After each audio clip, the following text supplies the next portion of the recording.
Audio Jungle.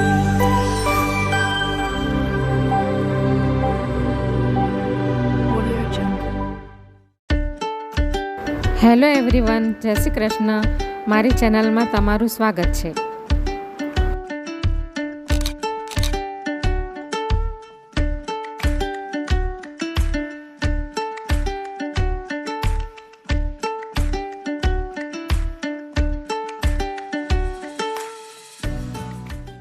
આજે હું સુરતના રાંદેરની ફેમસ આલુપૂરી બનાવવા જઈ રહી છું.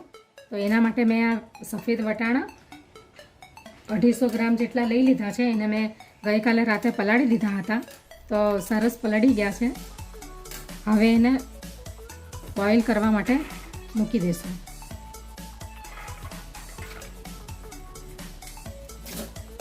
અને એની સાથે નાખવા માટે મેં આ એક બટાકું લીધું છે, મીડિયમ સાઇઝનું.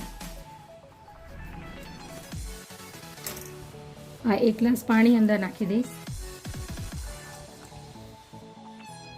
થોડુંક મીઠું નાખી દઈશું. બાકીનું મીઠું પછી એને ટેસ્ટ કરીને નાખશું. અડધી ચમચી જેટલી હળદર, અડધી ચમચી જેટલું ઓઇલ પણ નાખી દઈશું.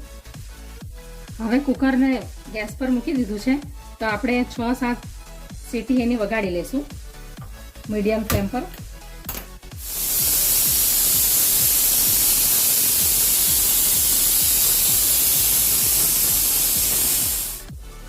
હવે આપણે કોકમને પલાળી દઈશું ચટણી બનાવવા માટે.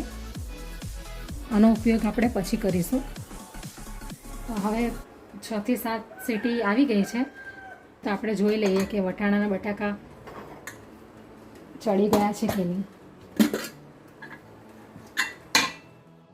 હવે આપણે આને થોડો મેશ કરી દઈશું, કારણ કે આપણે એનો રગડો બનાવવાનો છે પૂરીની ઉપર મૂકવા માટે. તમે પાઉંભાજી મેસર જે આવે એનાથી બી તમે કરી શકો.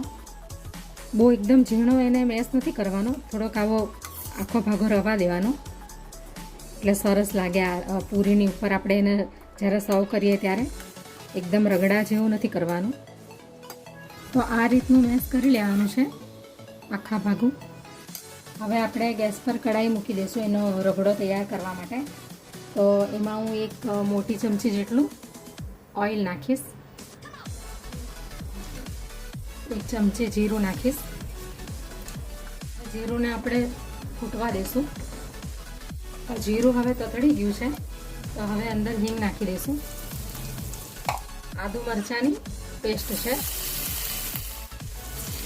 લસણ અને આદુની પેસ્ટ છે, 1 ચમચી જેટલી નાખી દેવાની. હલાવી લઈશું એને. હવે મસાલો બધો શેકાઈ ગયો છે, તો હવે આપણે આ વટાણા અને બટાકાનું નાખી દઈશું.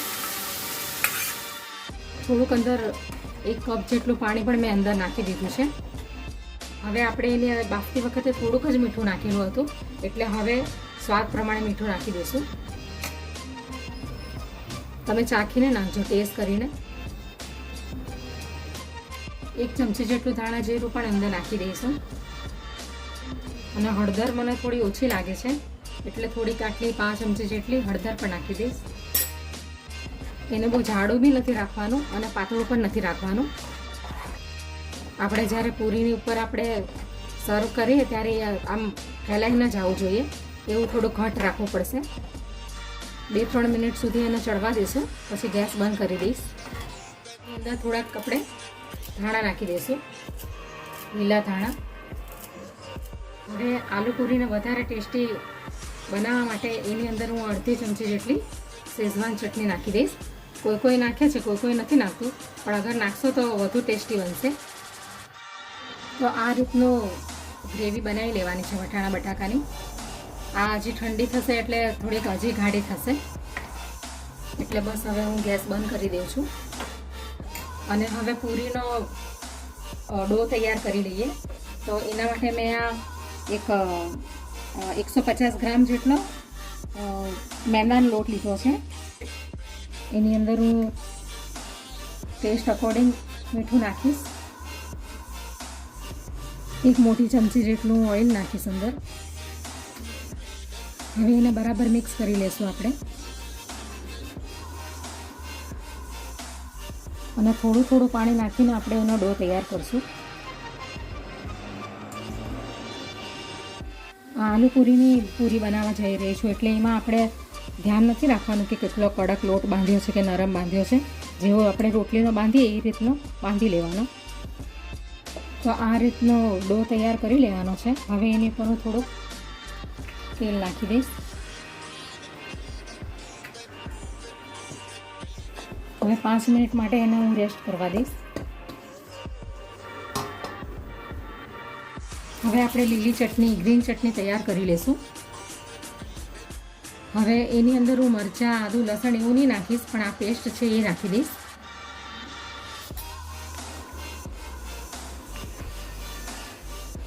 બસ એકદમ અડધી ચમચી જેટલું નાખવાનું છે.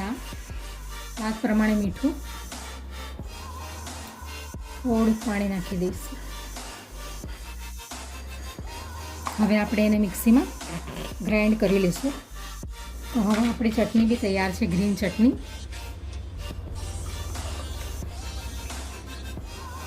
હવે આપણે કોકમની ચટણી બનાવી લઈએ. આ મેં પેલા નરમ કોકમ આવે છે ને એ લીધા છે, કડક નથી લીધા. કડક લેશો ને તો ચટણી કડવી થઈ જશે. એની અંદર હું અડધી ચમચી જીરું નાખી દઈશ. સરસ કલર આવે એટલા માટે થઈને આ થોડું કાશ્મીરી મરચું છે, અડધી ચમચી જેટલું. સ્વાદ પ્રમાણે મીઠું અને થોડો ગોળ મીઠાશ માટે, એટલે બેલેન્સ જળવાઈ રહે. કોકમ ખાટા આવે એટલે થોડુંક બેલેન્સ એનું જળવાઈ રહે ચટણીનું, એટલા માટે. હવે હું એને મિક્સીમાં પીસી લઈશ. તો હવે આપણી કોકમની ચટણી પણ તૈયાર છે. હવે આપણે પૂરી બનાવી લઈએ. તો એના માટે આવી રીતે નાના નાના લોટના પેલા લુવા લઈ લેવાના છે અને પછી એને નાની નાની પૂરી બનાવવાની છે એની. બહુ પતલી પણ નથી બનાવવાની અને બહુ જાડી પણ નથી બનાવવાની. એવી જ રીતે આપણે બધી પૂરી બનાવી લેવાની છે. નાની મોટી તમે જેવી બનાવી હોય તેવી બનાવી શકો. આવી રીતે બધી પૂરીને બનાવી લેવાની છે, વણી લેવાની છે. અને તમારે આનાથી સાઈઝ એને નાની કરવી હોય તો તમે નાની પણ રાખી શકો. તો હવે આપણે એને ફ્રાય કરી લઈએ. તો હવે આપણે આ બધી પૂરીને ડીપ ફ્રાય કરી લઈએ. એને એકદમ ગોલ્ડન કલર અથવા તો એકદમ એને ચડાવવા નથી દેવાની. એ વ્હાઈટ હોય ને એવી જ એને આપણે ઉતારી લેવાની છે. એમાં ડાર્ક સ્પોટ ન આવવા જોઈએ એવી પૂરી બનાવવાની છે.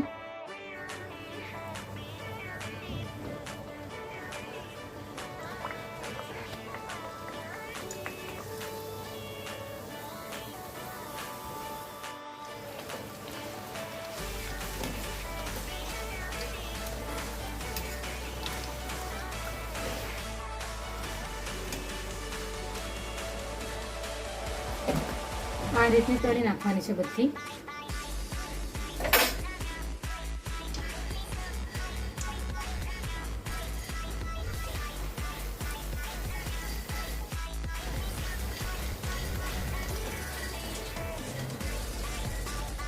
મીડિયમ ફ્લેમ પર એને ફ્રાય કરવાની છે અને વ્હાઈટ રહેવા દેવાની, એટલે એને કાચી નથી રહેવા દેવાની. એને જરાક બરાબર શેકવાની.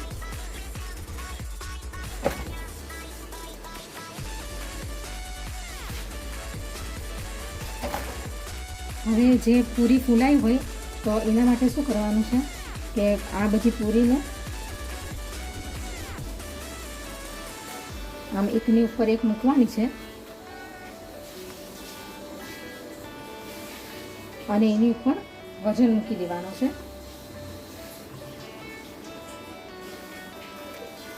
આવી રીતે એને દબાવી દેવાની છે અથવા તો કોઈ વજનદાર વસ્તુ હોય એ ઉપર મૂકી દેવાની.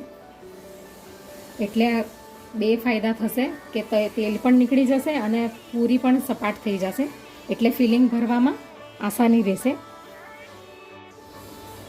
આ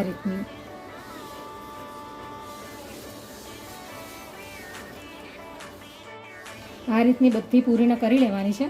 હવે આપણે એને પ્લેટમાં એની ઉપર જે આ ફિલિંગ બધું બનાવ્યું છે એ ચટણી ને એ બધું સર્વ કરી લઈએ. હવે આલુ પૂરીને આપણે ગાર્નિશિંગ કરી લઈએ ત્યારે ઉપરથી જે ક્રન્ચી પાપડી આપણે ઉપરથી નાખીએ છીએ એ પાપડી આપણે બનાવી લઈએ. તો એના માટે આપણે આ આલુ પૂરીનો જે લોટ હતો ને એની જ મેં પૂરી બનાવી લીધી છે, પતલી પતલી એકદમ. ને હવે એને હું ફ્રાય કરી લઈશ. પછી એનો ભૂક્કો કરીને આપણે ઉપર ગાર્નિશિંગ કરીશું એનું. આને વ્હાઈટ નથી ફ્રાય કરવાની, આને તો ગોલ્ડન બ્રાઉન જ કરવાની છે. આવી પટ્ટી આપણે ખાવસાની ઉપર બી નાખી શકીએ આ રીતની. હવે આલુ પૂરીની બધી સામગ્રી તૈયાર થઈ ગઈ છે. હવે આપણે એને પ્લેટમાં સર્વ કરી લઈએ, ગાર્નિશ કરી લઈએ.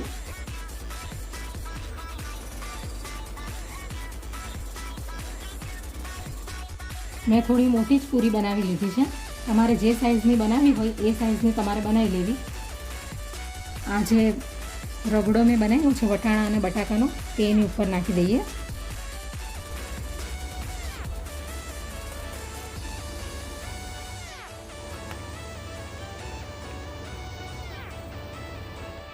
હવે આ ગ્રીન ચટણી છે.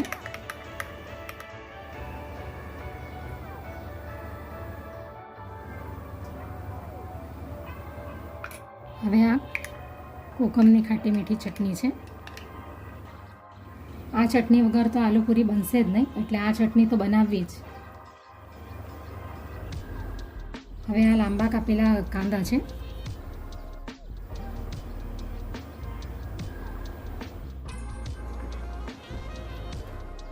હવે આ ગ્રીન ઓનિયન છે, જે સ્પ્રિંગ ઓનિયન, એ પણ હવે થોડા થોડા નાખી દઈશ ઉપર, ગાર્નિશિંગ કરી દઈશ. હવે આ ચાટ મસાલો છે.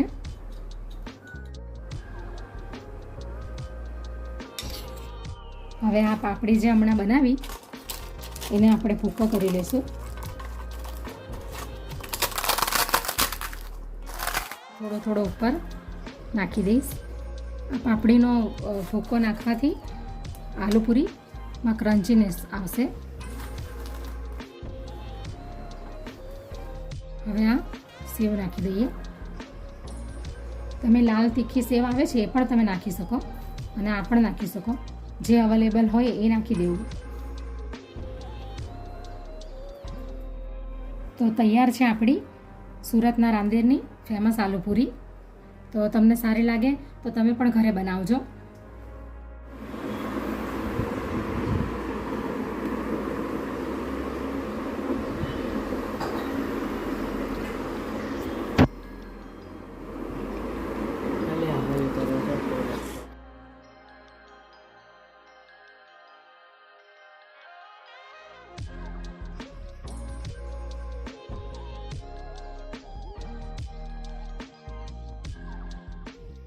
Audio Jungle.